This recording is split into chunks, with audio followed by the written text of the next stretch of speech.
Okay, so this is the update for Chapter 7, the punctuation chapter in my book, Overcoming SAT and ACT Grammar. Now, this is pretty much all the same, except I had to change like a little bit here and there for the digital SAT exam, because again, punctuation, the rules are always the same. Doesn't change for the SAT or ACT or anything. So I just had to kind of like expand on one little portion. So what I'm going to do now is I'm going to go to that portion to kind of update the people for the digital SAT exam with those updates. And then ACT people, you can just go on to the next video for the punctuation video. And digital SAT people, stay here until I tell you to go to the other video. So let's get started.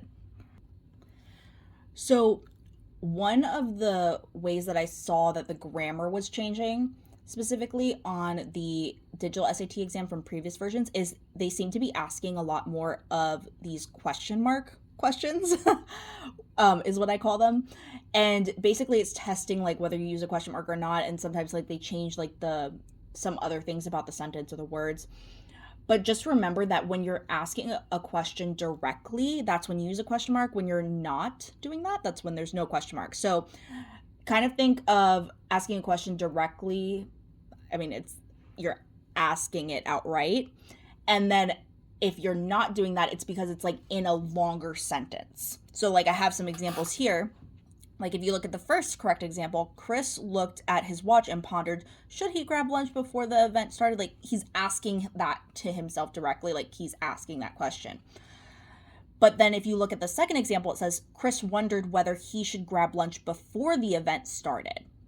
So he's just wondering this thing. He's not outright asking that question. It's just like a thought he's pondering, like it's part of a longer sentence. Same thing with the next one. Chris wondered if he should grab lunch before the event started. Same thing, you're not asking a question directly or posing a question directly, so it's not going to have a question mark.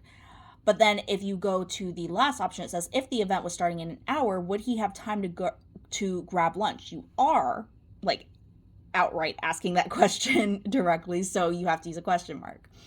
So that's just a little update to the exam. Everything else is pretty much the same in terms of punctuation. Not even pretty much, it's the same punctuation rules. So I would just go and watch that video. Now for the one that comes after this, it's titled like Overcoming SAT and ACT Grammar Punctuation. That one. Oh, also I lied. There was one more thing I updated that I just wanted to show you guys. When you're taking the final punctuation quiz, just be aware that I did point out an example of like an ACT style question versus an SAT style question.